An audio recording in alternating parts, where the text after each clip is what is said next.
No one says it out loud, but Kate Middleton didn't walk into that palace through a love story. She walked in through a plan. And that plan, it goes back years to a dark game that intersected with Harry. Walking through the hushed corridors of Kensington Palace may sound like an honor to many. But for Kate, it had long become routine. The silence didn't bring peace, it amplified the echo of her own thoughts. And that secret she carried. It was too vast for golden ceiling ornaments or sparkling chandeliers. Nobody knew it yet, but that secret had a name. Prince Harry. No, it hadn't all begun with a romantic tale. The origins were far more strategic. A dinner years ago, in the presence of Camilla, wasn't just a gathering, it was a calculated moment. The way Kate spoke, listened, laughed, it was all part of the performance. Because by then, the Middleton family had understood. There was more to royalty than appearances. There was timing, there was proximity, and there was Harry. Kate's family had seen the writing on the wall. The royal family was in flux after Diana's death, and Harry, wild, spontaneous, deeply adored, was the unexpected door. Kate's charm was not just natural, it was tailored, almost studied. Her subtle approach to Harry wasn't romantic, it was insightful. She knew how he thought, what made him feel seen, and most importantly, what he lacked. In those early years, Kate and Harry developed a strange closeness. William, still finding his place, was distant. But Harry, he was curious. And Kate offered something new. Someone who listened, without the weight of palace expectations. Behind closed doors, conversations unfolded that no one would ever hear. Harry trusted her, confided in her, about Diana. About his fear of being used, about the crown feeling like a cage. And Kate? She nodded, sympathized, and remembered. Because every piece of information, every emotional fracture, was another key in her silent ascent. When William finally took more interest in Kate, many thought it was just love maturing. But insiders whispered otherwise.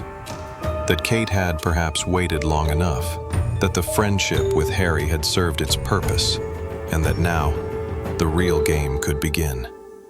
Camilla, once skeptical, had changed her tone. In a private meeting, she had once said to Kate, her voice low but firm, "Queens are not chosen by love. They're built by silence and strategy." Kate had smiled politely, but inside she'd already known that truth for years. Now, with Queen Elizabeth gone and Charles fragile behind the curtain, Kate stood at the edge of the throne's shadow. And what made it all more chilling was not the grandeur of it, but how natural it felt. Because when a plan has been in motion long enough, it doesn't feel like manipulation anymore. It feels like destiny. Whispers for a silent crown. Some plans are made not in war rooms, but over cups of tea. And in the case of Kate Middleton, the war was silence. And she had mastered it. After her official engagement to William, everything seemed to fall into place. The public smiled, the media embraced the commoner to Duchess fairy tale, and Buckingham's iron gates closed behind her like a welcome embrace. But inside, the real game had just begun. Kate didn't speak much in public. She didn't need to. Her silences were louder than speeches. She observed, she adapted, and she learned fast. Behind closed doors, she understood that her role was more than titles and tiaras. It was influence. And influence, she discovered, lived not in the spotlight, but in the quiet moments. A glance shared across the room with Camilla, a measured nod to Charles, a whisper at the right time to the right aide, and the key? Knowing when not to speak. There were moments when William, overwhelmed by duty and pressure, leaned on her. Not because she demanded it, but because she never did. Her restraint became her power. She was a fortress of calm in a family that often unraveled under its own expectations. But even calm seas hide deep currents. Kate had kept a journal during those early years, handwritten thoughts, notes on who said what, how they moved, who looked at whom. If read by someone else, it would have looked like idle musings. But to her, it was a map of people, of power. And at the center of it all, surprisingly, was Harry. Not as a rival, not anymore, but as a ghost, a what if. She often recalled his restlessness, his desire to break free, and though they never spoke again in depth, she kept an eye on him, through tabloids, through palace murmurs, through Meghan. When Harry began drifting, Kate didn't intervene. That wasn't her role anymore. But part of her understood. His exit, loud and controversial, made her own silence more potent. While one prince left to find freedom, she stayed to build a kingdom, word by word, silence by silence. There were rumors of her influence over staff, of her careful image control, of how she practiced her public smiles. And maybe they were true, because Kate had come to learn something no tutor could teach. Queens aren't born, they are carved from whispers. One evening, she stood in the palace garden alone, her coat wrapped tight against the London chill. From a distance, she heard laughter, Charles and Camilla inside, William on a late call. She looked up at the windows of the nursery where her children slept peacefully, and she whispered just to herself, "All this, it started long before they knew. Because behind every crown, there's a shadow no one wants to see." And Kate? She had lived in that shadow long enough to own it. Chapter 3. In the silence of the throne, the Queen's final move.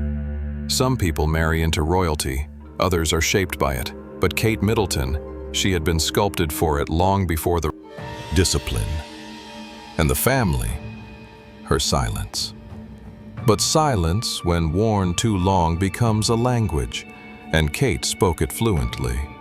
As Queen Elizabeth's health declined, the palace grew heavier with tension. Protocols were updated. Shadows moved faster down hallways. Kate began attending more meetings, ones not listed in public agendas. Her presence wasn't questioned, it was expected. One afternoon, she met with the Queen in private. The old monarch, frail yet sharp, held her hand with a grip still strong. "She's watching," the Queen whispered. "Who?" Kate asked. "The world. But more importantly, the ones who will outlive us." There was a pause. "Are you ready?" the Queen asked, her eyes locking into Kate's. Kate didn't answer. She didn't have to, because deep down she had been preparing for that moment since her teenage years, since the day she was taught that love might open the gate but only calculation would keep her inside. After the Queen's death, the world mourned. Cameras zoomed in on Kate's face during the ceremonies, composed, poised, almost regal. It wasn't just grief people saw, it was inevitability. With Charles ascending the throne and Camilla by his side, eyes turned to the next generation. William was the heir, yes, but the quiet force beside him was stealing attention, frame by frame. Behind the scenes, Kate's influence solidified. She managed staff movements, coordinated family appearances, and delicately realigned traditional protocols. Yet, she still smiled softly to the crowd, as if untouched by strategy. But her final test came from within. Meghan and Harry had released their documentary. Then came the interviews, the memoir. Claims, stories, accusations. A family shaken in public. Kate stayed silent. Until one evening, in a closed-door meeting with the King and Prince William, she laid down a single folder. "What's this?" William asked. "A future," she replied. Inside, a proposal for a subtle, non-verbal public reconciliation plan. Nothing grand, no public hugs, just symbolism, gesture by gesture, designed to preserve the monarchy's image, and more importantly, its relevance. "Let them be angry at us," she said, "but never irrelevant." King Charles tapped the table twice. "It's time," he said. And with that, Kate wasn't just a duchess, or a mother, or a wife. She became the spine of a legacy. A week later, she was seen at a public charity event, standing alone by a memorial wall, placing a single white flower. The cameras captured her, The headlines praised her, but only a few understood the quiet power of that move. Kate didn't need to speak. She never did. Because